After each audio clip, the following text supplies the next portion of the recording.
தமிழர்களின் number one choice Tamil matrimony. Holidays-nale, adu namma GT Holidays da. GT Holidays, South India's #1 travel brand. You know you are special when you're with GT Holidays. உங்களோட பார்வையில Vijay sir எப்படி இருக்காரு sir? இப்போ ஏன்னா இப்பதான் அரசியல் எல்லாம் வர இப்போ சவுண்ட் கொஞ்சம் ஜாஸ்தியா இருக்கு. கொஞ்சம் பேசுறது ரொம்ப கேட்காது, வாங்கிட்ட காதை வச்சு தான் கேட்கும். இப்போ எங்கே இருந்தாலும் கேட்கும் போல தலைவர் ரிட்டையர்ல தலைவராக இருக்கும்போது ஓகே, தலைவராக ஆகும்போது தொண்டருக்குலாம் சொல்கிறதுக்கு போய் சேரணும்ல. மக்கள் நம்பிக்கை சம்பாதிக்கிறது இதுக்கப்புறம் தான். பொதுமக்களோட நம்பிக்கைக்குள்ள அதுதான் கண்டிப்பாக வேணும். உனக்கு போராட ஆரம்பிக்கிறாருல, இதெல்லாம் பார்த்துட்டு ஓகே நம்ம மக்களுக்காக குரல் கொடுக்குறாரு, நமக்காக போராடுறாரு அப்படின்னு நம்பிக்கையில் நீ ஓட்டு போடலாம். திருப்பி சாங் இருக்குல்ல, சாங் தனியாக எடுத்துக்கிறீங்க. ஃப்ரெண்ட் நிற்கிறாரு தலை, ஜி ஆமாம் ஜி சார் வேணாம் சார், இல்லை நான் இது பண்ணி மாட்டேன். அந்த ஊறி டக்குன்னு வாய மூடணும், கொஞ்சம் ஊறிட்ட கொஞ்சம் ரிவர்ஸில் ஊறினா விட அந்த பாயிண்ட் அப்படி வரும். நம்ம ஊறிட்டார் ஓகேண்ணா, நீங்கள் சரி சார் சார் ஓகேண்ணே. திருப்பி ஃபுல்லாக குடிச்சார், கரெக்டாக பண்ணார். அவங்க எப்படி பண்ணாங்களோ. முக்கிய தகவல்களை குறுஞ்செய்தி வாயிலாக தெரிந்து கொள்ள ஆதன் செயலியை டவுன்லோட் பண்ணுங்க. அதற்கான லிங்க் இந்த வீடியோக்கு கீழே டிஸ்கிரிப்ஷன்ல இருக்கு. ஆதன் சினிமா நேயர்களுக்கு ஷாம்னாவோட பெரிய வணக்கம்.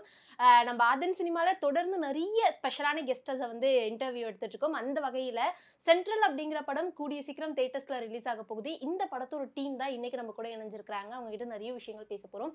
வணக்கம். வணக்கம். வணக்கம். எப்படி இருக்கீங்க சார்? எப்படி இருக்கீங்க எல்லாரும்? எல்லாரும் நல்லா இருக்கும். நல்லா இருக்கலாம். நானும் ரொம்ப நல்லா இருக்கு சார். ஃபர்ஸ்ட் சென்ட்ரல் படத்தோட ட்ரைலரை பார்த்த உடனே டைரக்டர் சார் கிட்ட நான் ஒரு கேள்வி கேட்டேன். உங்களை பார்க்கும்போது சிவராஜ்குமார் மாதிரி இருக்கு, கெட்டப்பே வித்தியாசமா இருக்கே, எப்படி சார் இதை சூஸ் பண்ணீங்க அப்படின்ட்டு. உங்களுக்கு எப்படி சார் இருந்தது அந்த கெட்டப்? எனக்கே ஆச்சரியம் தான். முதல்ல மேக்கப்லாம் போட்டு கண்ணாடியை காட்டின உடனே வேற யாருமோ அது தெரிஞ்சு எனக்கு. டைரக்டர் ஃபஸ்ட்டு கதை சொன்னார். ஒன்றே ஒன்று இதில் அந்த பேரஸாக தெரியக்கூடாது. நீங்க வச்ச ரிக்வெஸ்ட்? ஆமாம் ஆமாம். ஓகே, நீங்கள் டோட்டலாக காஸ்டியூம்லேருந்து எல்லாமே கெட்டப்லாம் மாற்றிருங்க. பேரஸாக தெரிஞ்சால் அது ஒரு சாஃப்ட் லுக் வரும். ஆனால் இதில் வந்து ஒரு டெரர் கேரக்டர். அப்போ நீங்கள் பேரஸாக மட்டும் தெரியாமல் அடையாளத்தை மாற்றிருங்கன்ட்டு அவர் பண்ண வேலை தான். அவங்களும் மேக்கப் உமன் அவங்க. ஓகே. ஆமாம், கயல் ரொம்ப சிரத்தை எடுத்து ரொம்ப கஷ்டப்பட்டு என்னை மாற்றிட்டாங்க. அந்த மீசையை முறுக்கும் போது பின்னாடி ஒரு பிஜிஎம்லாம் வரும் சார், அதெல்லாம் அவ்வளோ ஆப்டாக இருந்தது. எங்களுக்கு அந்த லுக்கு ரொம்ப பிடிச்சிருந்தது. உங்களுக்கு அந்த லுக்கு எவ்வளோ பிடிச்சிருந்தது சார்? உங்களுக்கு பிடிக்கும்போது உங்களுக்கு பிடிக்கிறது தானே எடுக்கிறது, எங்களுக்கு பிடிக்கிறது இல்லையே. இல்லை, செல்ஃப் லவ்னு ஒன்று இருக்குல்ல சார். நமக்கு ஒரு கேரக்டரை அதை பார்க்கும்போது ரொம்ப பிடிச்சிருந்தா மட்டும்தான் அந்த கேரக்டரில் அப்படியே நம்மளால சஸ்டெயின் ஆக முடியும். எனக்கு ஷூட்டிங்லாம் முடிச்சுட்டு ஒரு ஆஃப் மைண்டு தான். ஒரு வில்லனாக பண்ணுறோம், இது வரைக்கும் பண்ணாத அடிதடினா நெகட்டிவ் ரோல். நம்ம வந்து ரோல் ரோட்டாக பண்ணல. என் படத்தில் ஒரு சீன் வருவேன், அவ்வளோதான். நெகட்டிவாக பண்ணுறோமே, ரொம்ப கொடூரமாக இருக்குமேன்னு எனக்கு ஆஃப் மைண்ட் தான் இருந்துச்சு. ஓகே. படம் பார்த்ததுக்கப்புறம் ஹாப்பி. நம்ம வில்லனாக இருந்தால் கூட அந்த கேரக்டர் கரெக்டாக இருந்துச்சு. ஆமாம், அது யூஸ்ஃபுல்லாக நம்ம தான் பில்டப் பண்ணுவோம். நம்ம ஹீரோக்கு பில்டப் பண்ணுவோம், ஆனால் இப்போ வில்லனுக்கு பில்டப் பண்ணிட்டார். அதெல்லாம் கம்மியான படங்கள்ல தான் சார் இந்த மாதிரி ஒரு விஷயம் நடக்கும். வில்லனுக்கு வந்து பில்டப் அதிகம் அப்படிங்கிறது. ஒவ்வொரு படத்துக்குமே வந்து தலைமை அப்படிங்கிறது டேரக்டர் அப்படின்னு சொல்லுவாங்க சார். ஏன்னா அதில் அவ்வளோ ஒர்க் ப்ரெஷர்ஸ் இருக்கும்.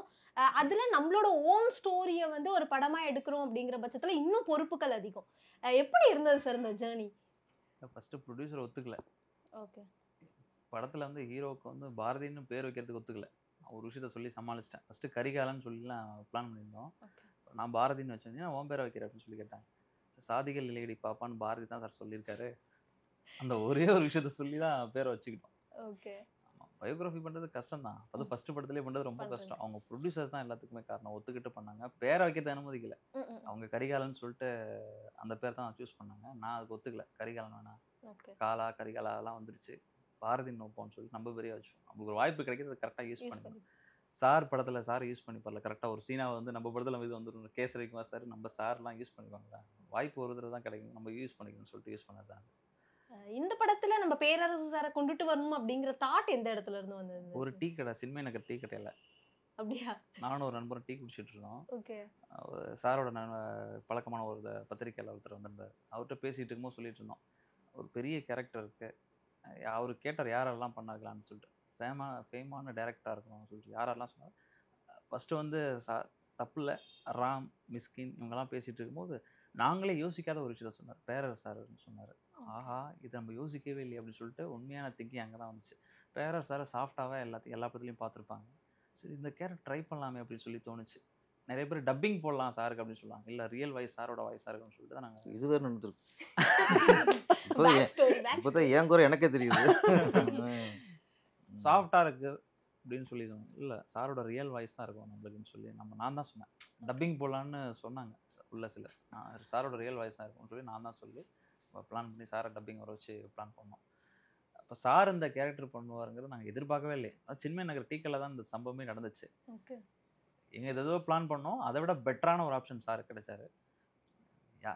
நடிக்கிற விதம் தானே, யார் வேணாலும் நம்ம யூஸ் பண்ணி ஃப்ரேமில் காட்ட முடியும். சார் வந்து உள்ளே வரும்போது அப்போ எவ்வளோ எக்ஸ்பீரியன்ஸான ஒரு மனுஷன்.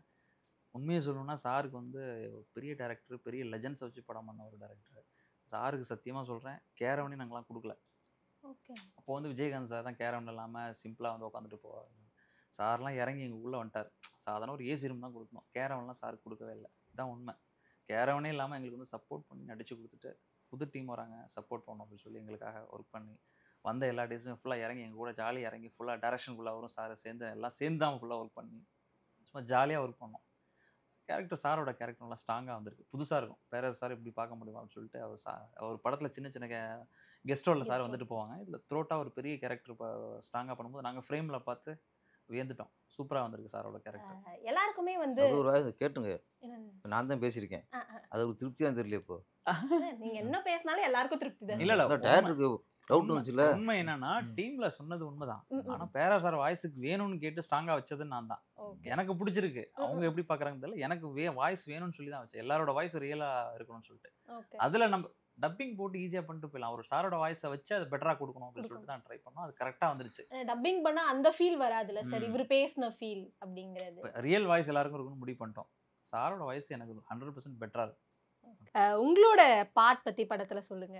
என்னோட பார்ட் அவங்க கூட ஸ்கூல் போற மாதிரி தான், சைக்கிள்ல போற மாதிரி. இல்ல இல்ல ஆக்சுவலி ரொம்ப சேடா இருந்த மாதிரி தான் நான் பார்த்தேன். இல்ல ஆமா ஃபுல்லாவே அப்படிதான் இருக்கும். நானும் கவர்மெண்ட் ஸ்கூல்ல தான் படிச்சேன். சைக்கிள்ல அப்படிதான் ஸ்கூல் போவோம். ஸோ அது நான் வாழ்ந்தேன். அப்படியே கூட போயிட்டு அப்படி சைக்கிள்ல போற மாதிரி நல்லா இருக்கும். ஆனா சைக்கிள் பிரச்சனை சொன்னீங்களா, சைக்கிள் ஃபுல்லாவே வந்து சீட் வந்து உடைஞ்சிருந்துச்சு. காமெடினா சார் நாங்க எடுத்த இடம் வந்து சுத்தி எந்த கடையும் கிடையாது. உள்ள ஒரு வில்லேஜ்ல ட்ரைபல் பீப்புள்ஸ் இருக்கிற ஏரியா. 2 சைக்கிளையும் காத்து கிடையாது சார். Full puncture cycle. இவங்க ரொம்ப பாவம். பஞ்சர் சைக்கிளை வச்சு தான் மாண்டேஜ்ல இருந்து ஸ்கூல் போற போர்ஷன்ல இருந்து எல்லாத்தையும். சைக்கிள் பஞ்சர் மட்டும் இல்ல சார், உட்கார சீட்டே இல்ல சார். உடைஞ்சு உள்ள கம்பி நட்டு இருக்கு சார். கம்பி இருக்கு சார்.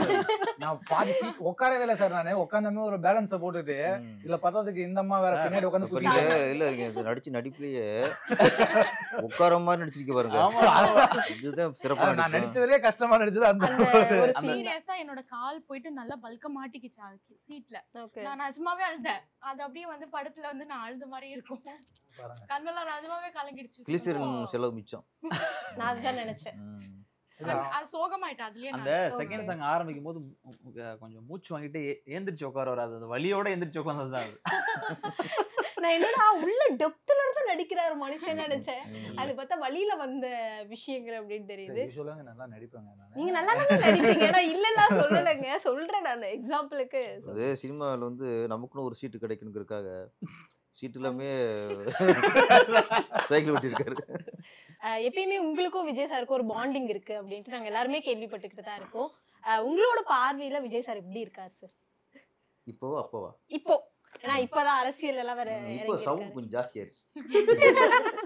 அப்ப கொஞ்சம் பேசுறது ரொம்ப கேட்காது, வாங்கிட்ட காதை வச்சதான் கேட்கும். இப்போ எங்க இருந்தாலும் கேட்கும் போல இருக்கு. அந்த டிஃபரெண்ட்டு அது வேணும்.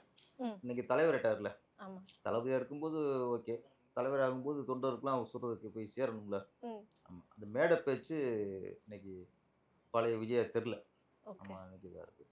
மற்றபடி குணத்தை பொறுத்த வரைக்கும் அவருக்கு என்னை பொறுத்த என்றைக்கு மாறாது. ஒருத்தரோட குணம் வந்து அது நம்ம பிளட்டு குறுக்கு மாதிரி. ஒருத்தவங்க பல்லெடுத்தன்மை இருந்தால் அது என்றைக்கும் சார வரைக்கும் இருக்கும். ஒருத்தவங்க கருமையாக இருந்தான்னு வச்சுக்கல, அது அவன் குணம், அவனுடைய அது ஒரு பிளட் மாதிரி தான். ஏ குரூப்பா பி குரூப்பா மாதிரி தான். அது மாதிரி விஜய் சாருக்கு வந்து அந்த உதவுற குணம் இருக்குல்ல, அது என்றைக்கு மாறாது. அந்த அரசியலில் வந்திருக்காருன்னா இன்னைக்கு அந்த உதவுற குணம் அதை ஃபஸ்ட்டு மூலதனம், தகுதி அது இருக்குது. அது போக சரியாக வந்துட முடியாது. நீங்க ஒரு இயக்குனரா இல்லாம ஒரு மக்கள்ல ஒருத்தவரா விஜய் அவர்களுடைய அரசியலை வராரு, அதை எப்படி நீங்க பாக்குறீங்க சார்? உங்களோட ஆதரவு அப்படிங்கறதையும் தாண்டி ஒரு மக்களா ஒரு பார்வை அவர் மேல இருக்கும்ல சார், அது எப்படி இருக்கு? இப்போ என்னோட ஆதரவு, மக்கள் ஆதரவு கூட ஃபஸ்ட்டு அவருடைய அந்த பில்டிங்கோட அஸ்திவாரம் பாங்கல, அது ஃபேன்ஸ், ரசிகர்கள். இன்னைக்கு கோடிக்கணக்கான ரசிகர் இருக்காங்க. அவங்களுக்கு வந்து விஜய் சாரோட கொள்கை என்ன, கோட்பாடு என்ன, நாட்டுக்கு என்ன நல்லது பண்ண போகிறாரு, இதெல்லாம் அவங்களுக்கு தேவையில்லை. எங்கள் விஜய் எங்கள் தலைவர். ஆமாம், இப்போ அவர் உங்கள் விஜய் ஃபேன்ட்டாங்கல்ல, நாளைக்கு விஜய் சார் என்ன அரசியல் என்ன பண்ண போகிறாரு, ஒரு கொள்கை என்ன, கோட்பாடு என்ன, இதெல்லாம் காதில் வாங்குவாங்களா? எதுவுமே இல்லை. நேராக போய் அப்போ என்ன சின்னமோ என் தலைவருக்கு நான் ஓட்டு போகிறேன், அவ்வளோதான். இது வந்து ஒரு அரசியல் கிடைக்க பெரிய விஷயம். ஒரு தனிப்பட்ட மனிதர் செல்வாக்குது. அங்கே வந்து எதுவுமே அவங்க அரசியல் ஒரு தகுதி இருக்கா இல்லையா அது அவங்க தேவை. இது அப்படிப்பட்ட ரசிகர்கள் இருக்காங்க, இவங்க மாதிரி அடிப்படையாக இருக்காங்களா. இது வந்து பெரிய பலம். மக்கள் நம்பிக்கை சம்பாதிக்கிறது இதுக்கப்புறம் தான். பொதுமக்களோட நம்பிக்கை இருக்குல்ல, அதுதான் கண்டிப்பாக வேணும். அது இதுக்கப்புறம் இந்த உனக்கு போராட ஆரம்பிக்கிறாருல, இதெல்லாம் பார்த்துட்டு ஓகே நம்ம மக்களுக்காக குரல் கொடுக்குறாரு, நமக்காக போராடுறாரு அப்படின்னு நம்பிக்கையில் நீ ஓட்டு கூடலாம். எதிர்காலம் இதுக்கப்புறம் அவர் செயல்பட பொறுத்தார். சோஷியல் மீடியா அப்படிங்கிற ஒரு விஷயம் இப்போ எல்லார்கிட்டையுமே அதிகமாக பயன்படுத்தக்கூடிய ஒன்றா இருக்கு. ரீசெண்டாக ஃபீனிக்ஸ் படத்தோட இந்த ப்ரமோஷன் அப்போ சூர்யா வந்து வாயில் பபுள் கம் போட்டு அதை ஒரு பெரிய கான்ட்ரவர்ஷியலாக கிரியேட் பண்ணியிருந்தாங்க. நீங்கள் அந்த படத்தோட டீம் அவரு எப்படின்னு உங்களுக்கு நல்லா தெரியும். அதை பார்க்கும்போது உங்களுக்கு என்ன தோணி இருந்தது? சூர்யா அதை பற்றி ஏதாவது விஷயங்கள் ஷேர் பண்ணியிருந்தாரா? இல்லை, நான் அதை ஷேர் பண்ண வேண்டிய விஷயமே அது இல்லை. யூஸ்வலாக இப்போ என்ன எடுத்துக்கோங்க, நான் வந்து ரொம்ப நாள் ஆச்சு எனக்கு அந்த மைக்கெல்லாம் கிடச்சி, மைக்கெல்லாம் பிடிக்கணும்னு ரொம்ப நாள் எனக்கு ஆசை. அது கிடைக்காமலே போயிட்டு இருந்தது. ஸோ அந்த மைக் அகைன் என் கைக்கு வரப்போகுதுன்னு தெரியுமோ நர்வஸ்னஸ் ஒன்று உண்டாகும். ஒரு இப்படி அந்த மைக்கை பிடிச்சி நம்ம பேச போகிறோம், நிறைய ப்ரெஸ் வரப்போகிறாங்க. ஸோ அந்த நர்வஸ்னஸ்னால அது யூஸ்வலாக நானும் அந்த பூமர் போட்டிருந்தேன். ஓகேங்களா, நர்வஸ்னஸை கண்ட்ரோல் பண்ணுறது தெரியக்கூடாது வெளியே அப்படின்றதுக்காக அது போட்டிருந்தது. ஸோ அது பர்டிகுலராக நீங்கள் அது அவரை கேப்சர் பண்ணி எடுத்திருக்கீங்க. ஸோ இல்லை, அது நான் ஏன் இப்போ அதை நான் முடிச்சுக்கிறேன். அதை நான் பேச அது இன்னும் அது பெருசாக தான் அது ஆகிட்டு இருக்கும். அது என்னமோ நான் ஏதோ முட்டு கொடுக்குற மாரி அது போகும் அந்த விஷயத்துக்கு. அதனால் அது நான் பேசினாலும் இன்னும் அவங்க மேலே நெகட்டிவிட்டி போகும். அது இல்லை இவங்க சரி பண்ணி பேசுகிறாங்க, தப்புன்ற மாதிரியே போய்ட்டுருக்கோம். அதை அப்படியே விட்டுடலாம். அது நான் ஒரு ஆர்டிஸ்டாக சொல்கிறேன், எனக்கு நர்வஸ்னஸ் இருக்குன்னா நான் பபுள் கம் யூஸ் பண்ணுவேன். இப்போ பபுள் கம் மெல்றது ஒவ்வொருத்தவங்களுக்கு ஒவ்வொரு ஸ்டைலாக இருக்கும். நான் வந்து வாய்ப்பில் இப்போ தெரியாமல் மெல்லுக்கிட்டு இருப்பேன். சிலப்போ கொஞ்சம் தெரியும், சிலப்போ ஓப்பனாக மெல்வாங்க. அவன் கொஞ்சம் ஓப்பனாக மெல்லிருக்கான், அவ்வளோதான். ஓகே, இன்னைக்கு இன்டர்வியூ எத்தனை மணிக்குன்னு தெரியுமா மேம் உங்களுக்கு? 11. நீங்கள் வரும்போது டைம் என்னன்னு தெரியுமா? 11:24 11:35 நினைக்கிறேன். நீங்கள் வரும்போது எல்லாரும் வந்து ரொம்ப நேரம் வெயிட் பண்ணிக்கிட்டு இருந்தாங்க. நம்ம படத்தில் நடிக்கிறோம் அப்படிங்கிறத தாண்டி அந்த படத்தோட ப்ரமோஷன் அப்படிங்கிறதுக்கு நம்மளோட பாட் அப்படிங்கிறது இருக்கணும். பேரரசு சார் வந்துட்டாங்க, ஹீரோ டைரக்டர் எல்லாம் வந்துட்டாங்க. அவ்வளோ லேட்டாக வர்றதுக்கு காரணம் ஏதாவது இருக்கா? ஏன்னா இவங்க எப்போ வந்தாலும் போய் எடுத்துக்கலாம் அப்படிங்கிற அந்த லெத்தாஜிக் இருக்கும் ஒரு வேலை. சீச்சி அப்படியெல்லாம் ஒன்றும் இல்லை. எனக்கு ஆக்சுவலி பேரரசு சார் வந்திருக்காருன்னு அவர் வெளியில் அண்ணா கூப்பிட்டு வந்தார். சொல்லும் போது எனக்கு உள்ளே வரவே பயமாக இருந்துச்சு. அதான் நான் வெளியவே நின்றுட்டு இருந்தேன். இவ்வளோ லேட். இப்போ பயம் இருந்தால் கொஞ்சம் சீக்கிரம் வந்திருக்கலாம் இல்லையா? இல்லை, நான் வந்து கொஞ்சம் அங்கே மதுரவாயிலிருந்து வர உடம்பு சரியில்லை. என் கண்ணு பார்த்தாவே உங்களுக்கு இல்லை, நேத்தி அப்படிதான் லேட்டாக தான் வந்தாங்க. சைனீஸ் கிணறு மாதிரி போச்சு போவோம். ஆமா சார், உடம்பு சரியில்லை, கண்ணு வீங்க. அப்பயும் எந்திரிச்சு உடம்பு சரியில்லைன்னா அப்போ முன்னாடியே டேரக்டர் சார் கிட்ட இன்ஃபார்ம் பண்ணியிருந்தீங்கன்னா நீங்க அவங்க பயப்படுவாங்கல்ல. உடம்பு சரியில்லைன்னு சொன்னா ஐயோ வந்துருவாங்களான்னு. ஆல்ரெடி நான் இந்த இடத்துல ஒன்று பதிவு பண்ண ஆடியோ லான்ச்சுக்கே என்னால் வர முடியல. அது எனக்கு ரொம்ப கவலையா இருந்துச்சு. போக முடியல. நமக்கு ஒரு வாய்ப்பு கிடைச்சி அந்த வாய்ப்பை நம்ம சரியா பயன்படுத்திக்க முடியலன்னு ரொம்ப கவலையா இருந்து. திரும்பவும் இங்க உடம்பு சரியில்லைன்னு சொன்னா அவங்க இன்னும் கோவப்பட்டுருவாங்க அப்படின்னு சொல்லிட்டு நான் அதெல்லாம் எதுவுமே சொல்லலை. எப்படியாவது போகணும் அப்படின்னு தான் நான் வந்தேன். இப்போ ஒரு படம் நடிச்சிருக்கோம், இன்னும் பெருசா வாய்ப்பு கிடைச்சிருக்காது. இப்பயே இப்படி இருந்தா அப்புறம் பெருசா எப்படி மேம் ஆக முடியும்? ஏன்னா எல்லாருக்கும் இருக்க கேள்வி தானே. இப்ப இருக்கவங்க எல்லாம் அந்த மாதிரி ஆயிட்டாங்க. குழந்தை மன்னிச்சு விட்டுருவோம். இந்த மாதிரி இருக்கும்போது என்னன்னா இவ்வளவு பேர் வெயிட் பண்றோம், இவ்வளவு பேரோட டைம் வேஸ்ட் ஆகுது இல்ல? அப்படி ஒரு விஷயம் இல்லை, எல்லாத்துக்குமே அப்படிதான் சார். லேட்டு தான் சார். ஆடியோ லான்ச்சுக்கே வராத ஒரு பெரிய டென்ஷன், எல்லாருக்கும் ஒரு டென்ஷன். இப்போ அவ்வளோ பிஸியாக இருக்கவங்க எதுக்கு படத்துக்கு வரணும்? அப்படின்னா ஃபர்ஸ்டே வந்து சொல்லிடலாம்ல, இந்த படத்தில் வந்து நான் எனக்கு வேலை இருக்கு, எனக்கு உடம்பு சரியில்லாமல் போயிடும், நான் படத்தில் நடிக்கலன்னு சொல்லியிருந்தா அவங்க வேற ஹீரோயின் வச்சுக்க போகிறாங்க. இல்ல நாங்க தான் தப்பா கமிட்மெண்ட் பண்ணிட்டோம். வேற யாராவது செலக்ட் பண்ணிருக்கலாம். இப்பயே இப்போ எப்படின்னா ஆடியோ லான்ச்சுக்கு வரல இல்ல, வரல. இப்போ அதுக்கு பதிலா ஒரு பாட்டு பாடிடணும். இந்த படத்துல ஒரு 4 லைனா பாடணும். நீங்க கோவமா நான் கோவமா இருக்கேன் சார். ஏன்னா இப்போ நீங்க வந்து இல்ல ரொம்ப கேட்டுட்டே நேரம் இருந்தாங்க செட் இவ்வளவு சார். நேரம் வெயிட்ல இருக்கு. நீங்க வெளியில உள்ள வெயிட் பண்ணீங்களா சார்? அவங்க வந்து கேட்டுட்டே இருந்தாங்க, ஏன் வரல, ஏன் இப்போ இவ்வளவு பில்டப் அவங்களுக்கு ஃபர்ஸ்ட் ஒரு படம் ரிலீஸே ஆகல அதுக்குள்ளே இவ்வளவு பில்டப்பா, ஏன் அப்படி பண்றாங்க? நான் என்னன்னா ஆட்டோல தான் புக் பண்ணி வந்தேன். ஆட்டோ புக் பண்ணி இன்னும் டிராஃபிக் ஆயிடுச்சு. நான் பாதியில இறங்கி பைக் புக் பண்ணி வந்தேன். ஒரு ரீசனே தேவை. கமல் சார் வந்து எப்பயுமே சொல்லுவாரு, இதனாலதான் சைக்கிள் கொடுத்துட்டாங்க. சைக்கிள் கொடுத்துருக்கு உங்களுக்கு. எப்பயுமே வந்து கமல் சார் சொல்ற ஒரு விஷயம் என்னன்னா, எப்பயுமே நம்ம எந்த ஒரு விஷயத்துக்கும் ரீசன்ஸ் சொல்லக்கூடாதுன்ட்டு. எவ்வளவு பெரிய ஆர்டிஸ்டா இருந்தாலுமே ஒரு விஷயம்னா முன்னாடியே வருவாங்க. நீங்க முன்னாடியே வரலனாலும் பரவாயில்ல, அட்லீஸ்ட் டைமுக்கு வரலாம்ல. உங்களுக்காக இப்ப இவ்வளவு பெரிய செட் ஒரு 4 கேமரா. ரஜினி சார் எப்போ டைம்க்கு வரும் உங்களுக்கு தெரியல, பாத்துருக்கீங்களா? நான் ஷூட்டிங்ல என்ன டைம்க்கு வந்து அவர்கிட்ட கேளுங்க. நான் கேட்டா நீங்க என்கிட்ட ஷூட்டிங்ல நான் தப்பு பண்ணான்னு கேளுங்க அவங்க கிட்ட. இல்ல ஷூட்டிங் ஓடுங்க, எல்லாத்துக்கும் வரும். டேரக்டர்ஸ்லாம் முன்னாடி வந்து நிப்பாங்க, 1/2 hour முன்னாடி வந்து ஒரு ஸ்பாட்டுக்கு. நீங்க எதுக்குமே சரியான டைமுக்கு வர்றதில்ல. ஷூட்டிங்கை விடுங்க, அதுக்கப்புறம் நாங்க கூப்பிட்ட ஆடியோ லான்ச்சுக்கெல்லாம் ஷூட்டிங் தான் எங்களுக்கு முக்கியம் போயிட்டாங்க. இது பஞ்சாயத்து போச்சு. அப்ப லெத்தாஜிக்கா இருக்கீங்கன்னு நினைக்கிறேன். ஃபர்ஸ்ட் ஃபிலிம்லயே எப்படின்னா அடுத்தடுத்து உங்களுக்கு ஃபிலிம் வரும்னா இப்போ இங்க இருக்கிற இவங்களோட மவுத்ல இருந்து தான் ஸ்ப்ரெட் ஆகும். இல்ல அவங்க சொன்ன ரீசன் வந்து, இல்ல சார் நான் ஷூட்டிங் போன மாசமே கன்ஃபார்ம் பண்ண காசு வாங்கிட்டேன், அந்த காசை ரிட்டர்ன் கொடுத்துட்டு நம்ம ஆடியோ லான்ச்சுக்கு வரணும்ல. இல்ல இப்போ உங்களுக்கு மணி முக்கியம். இல்ல மணி தான் இல்ல அங்கேயே கமிட் ஆயிட்டாங்களே. அங்கே ஷூட் ஆயிட்டு இல்ல போவாங்கல்ல. இந்த மந்த் ஃபுல்லாவே ஷூட் இருந்தது. அவங்க எனக்காக கேன்சல் பண்ணி இந்த 2 நாள் மட்டும் வந்துட்டு போங்க அப்படின்னு சொன்னாங்க. சோ அந்த 2 நாள் அவங்க கரெக்டா தெரியாது. அது அவங்க கரெக்டா ஆடியோ லான்ச் அன்னைக்கு வச்சுட்டாங்க. பழி வாங்குறது. அவங்க லேட்டா வந்தாங்கன்னா வெளியில நிக்க வச்சலாம்னு பிளான் பண்ணோம். நீங்க வரலனா ஸ்டார்ட் பண்ணலாம்னு தான் இருந்தோம். ஏன்னா ஆல்மோஸ்ட் 11:40 கிட்ட ஆக போகுது. நீங்க வரலனா ஹீரோயின் வரலனா பரவாயில்ல, அவங்க பிஸியா இருக்காங்க, அடுத்து ஒரு 10 படம் வேற வந்திருக்கு போல, சரி அதுல பண்ணட்டும் அப்படின்ற மைண்ட்ல தான் இருந்தோம். நீங்க வந்துட்டீங்க. ஓகே 10 படம்லாம் பண்ணல, இதான் லீட் ரோலா பண்ணி அக்கா தங்கச்சி இந்த மாதிரி தான் பண்ணிட்டு இருக்காங்க. இதுதான் வந்து மெயின் லீடா ஹீரோயின் போட்டு பண்றோம். இப்போ ஒரு விஷயம் இருக்கு சார், இந்த இன்ஸ்டா இந்த யூடியூப் 3 படம் பண்ணிட்டு இருக்கேன் இப்போ. நல்லதுதாங்க. என்ன மூணு படமா?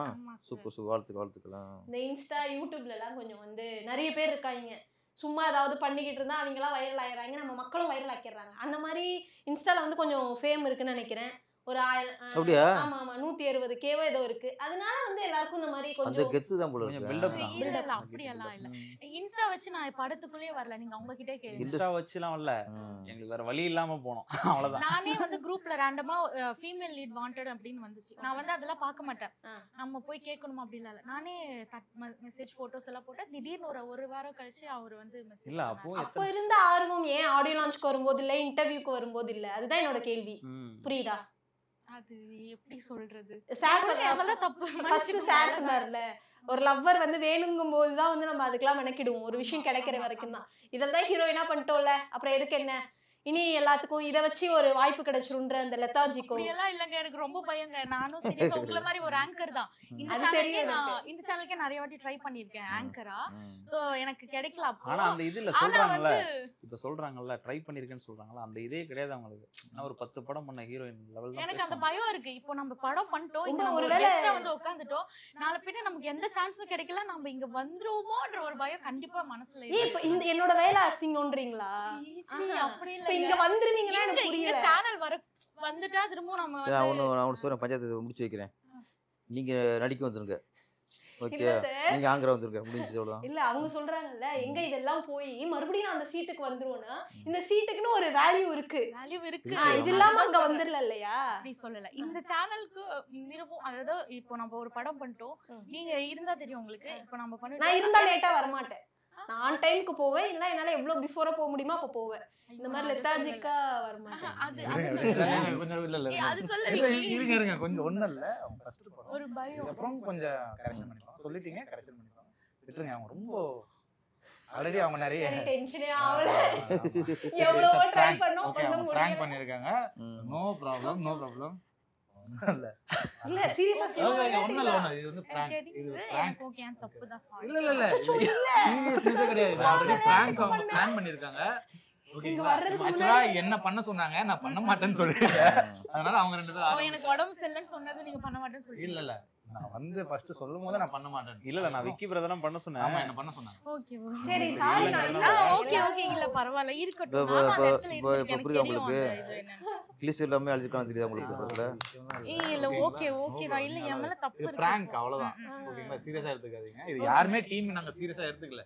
ஜஸ்ட் சும்மா ஒரு கிளப்புவோமே அப்படின்றதுக்காக ஒண்ணு கிளப்பி Okay, விட்டுருக்காங்க. நீங்க டென்ஷன் ஆவீங்கலாம் சொன்னாங்க. நீங்க டென்ஷன் ஆவல நானும் எவ்வளவோ ட்ரிகர் பண்ணி இல்ல எனக்கு அவங்க வந்து பேசும்போது எனக்கு புரிஞ்சிருச்சு. ஒரு மாதிரி நர்வஸா பேசிட்டு இருக்காங்க, ஹேண்டில் பண்றாங்க. அது கேமரா இருக்கறனால அவங்க காட்டிக்கூடாது. சோனி சத்தியமா டென்ஷன் இல்ல, இல்ல, சோனி. கோவமே வராது. அதெல்லாம் இல்ல. டேரக்டர் சொன்னாரு சோனி வந்து கிளிஸ் எல்லாமே அழுகுனாப்ல. டெஸ்ட் பண்ணி ஆக்டிங் ஸ்கில்ல டெஸ்ட் அதை பண்ணி டெஸ்ட் பண்ணாப்ல. இப்போ நாங்க நம்பிட்டோம். உங்களே கிளிஸ் போடாம சாரி ஹர்ட் ஆயிருங்க. இல்ல இல்ல சும்மா பிராங்க்னு விளையாட்டு உங்கள்ட்ட சொல்லல சார். ஹர்ட் இல்ல சாருக்கே தெரியாது. எனக்கு தெரியாது. அதான் சப்போர்ட் பண்ணிட்டே இருக்கல. நான் சேர்ந்து போயிட்டேன். நானே ஏமாத்திட்டேன் இப்போ. நான் அமைதியா இருந்தேன். எனக்கு வாய் வருது. சரி ஓகே இதை ஸ்டாப் பண்ணிடுவோம் ஸ்டாப் பண்ணிடுவோம். நீ கையை நீட்டெல்லாம் பேச அடிச்சிருப்பாங்க போய். இல்ல இல்ல தப்பு என் மேல இருக்கு. இல்ல இது தப்பு அதெல்லாம் எதுவுமே கிடையாது. ஒருத்தவங்களுக்கு ஒரு ரீசன் இருக்கும். இது சும்மா விளையாட்டு நானே நாங்க ஜென்ஸ் வந்து டயத்துக்கு வர்றது பெரிய விஷயம் இல்லை. நாங்க என்ன மேக்கப் போடுறோமா, ஏதோ ட்ரெஸ் போட்டு டக்குனு கிளம்பி வந்துடுவோம். லேடிஸ் போக முடியாது. திருப்பி அந்த சாங் இருக்குல்ல, சாங் இந்த தீப்பந்தம் ஊது வரல, அதெல்லாம் ஃபர்ஸ்ட் இல்லை. ஓ. நான் உடனே சாங்ஸில் ஓகே அந்த ஃபயர் ஊதுவாங்க. அதுக்கும் ட்ரைனிங் எடுத்து வந்து ஊத முடியாது. இந்த வாயில் ஃபுல்லாக அந்த கிருஷ்ணாவில் ஊற்றிட்டு தீப்பத்தில் பூங்கும்போது அது பெருசு ஃபயர் ஆகும். அதை ஊதிட்டு டக்குன்னு வாய் மூடணும். இல்லைன்னா ஃபயர் உள்ளே போயிடும், ரிவர்ஸ் ஆயிரும். ரொம்ப டேஞ்சர் அது. அப்போ நான் சீனுக்கு அழகாக இருக்கிறதுக்காக அது போர்க்கல் ஊதுறதுக்காக அதுக்கான ஆளை கொண்டு வந்துட்டேன். இப்போ சாங் போயிட்டு இது தனியாக எடுத்துக்கிருக்கேன். இவர் குப்பிராண்டு நிற்கிறாரு தலை பிரச்சனை எடுத்துக்கிட்டேன். டக்குன்னு ஜி இது நான் பண்ணுறீஜினார். Sir உங்ககிட்டயா sir? இது நான் பண்ணிருந்தார். எவ்வளோ டேஞ்சரு. நான் சார் ரொம்ப டேஞ்சர் வேணாம் சார். இல்லை இல்லை நான் ட்ரைனிங் எடுத்து பண்ணிடுறேன். நான் மாட்டேன்ட்டேன். ஏன்னா ரொம்ப அந்த ஊதி டக்குன்னு வாயை மூடணும். கொஞ்சம் ஊதிட்ட கொஞ்சம் ரிவர்ஸில் ஊதினா கூட அந்த ஃபயர் அப்படி வரும். ஓ அது ரொம்ப டேஞ்சரில் அது. அவர் விடலை. சரி அப்புறம் அவங்ககிட்ட போய் அவனை கூப்பிட்டாரு இங்கே வாங்கிட்டு ஊதி எப்படி ஊதி காட்டுக்கிட்டேன். அவன் வச்சுட்டு பூண்ணா நம்மளு எனக்கு பயமாக இருக்குண்டா இந்த அவன் வந்து அஜித் சார் அவரை கேட்குறாரு அப்படின்னு இன்ட்ரெஸ்டாக பண்ணி காட்டுவார்ல. எதுக்காக கேட்குறேன் அவருக்கு தெரில. அவரே பண்ணுறக்கா கேட்குறது தெரியாமல் இவர் அப்படியே வித்தியை காட்டுறாரு அப்படியே. சரி அப்படின்னு திருப்பி ஜி அப்படின்னாரு. சார் வேணாம் சார். நான் ஃபஸ்ட்டு கொஞ்சமாக ஊதி காட்டுறேன். ஓகேண்ணா நீங்கள் கிட்டே கேட்டுங்க. சரி சார்ன்ட்டு ஃபஸ்ட்டு கொஞ்சமாக ஊதிட்டு கரெக்டாக அடிச்சார். அப்போ இதில் ஓகே தானே டீப்னார். எனக்கு பக்குங்குது. இப்போ திருப்பி கிருஷ்ணா ஃபுல்லாக குடிச்சிட்டாரு. வச்சுட்டு ரெடி ஸ்டார்ட் காமனோடனே கரெக்டாக பண்ணார். அவங்க எப்படி பண்ணாங்களோ அதே மாதிரி பண்ணார். சாக்கு எல்லாம் கைதிட்டாங்க. எல்லாம் கைதிட்டினா கூட எனக்கு கொஞ்சம் பயம். அவருக்கு இன்னும் கொஞ்சம் இன்ட்ரெஸ்ட் ஆயிடுச்சு. ஓகே அடா போக்கு சரி என்னடான்ட்டு திருப்பி அப்போ 4 தடவை அவர் வச்சு பண்ணோம். அதுக்கப்புறம் படம் சாங்கில் பார்த்துருப்பியே ஃபுல்லாக அவர் ஊதார். அதுக்கு நிறைய இடத்த ஓகே ரிஸ்க் எடுத்து பண்ணியிருக்காரு. ஒரு இடத்துல யூஸ் பண்ணக்கூடாது அப்படி சாங் ஃபுல்லாக அதை நான் யூஸ் பண்ணியிருக்கேன். பெரிய ரிஸ்கில் அது. இந்த மாதிரி சில ஹீரோக்கள் வந்து ரிஸ்க் எடுப்பாங்க. படம் ஒரு பெரிய வெற்றி அடையணும். அடுத்தது நாங்கள் உங்கள் எல்லாரையுமே வந்து சக்ஸஸ் மீட்டில் சந்திக்கணும்னு சொல்லிட்டு ஆதன் சினிமா சார்பாக ஒரு பெரிய விஷஸ். உங்களோட நேரத்தை கொடுத்து ரொம்ப அழகான ஒரு இன்டர்வியூ கொடுத்துருந்தீங்க. ரொம்ப நன்றி.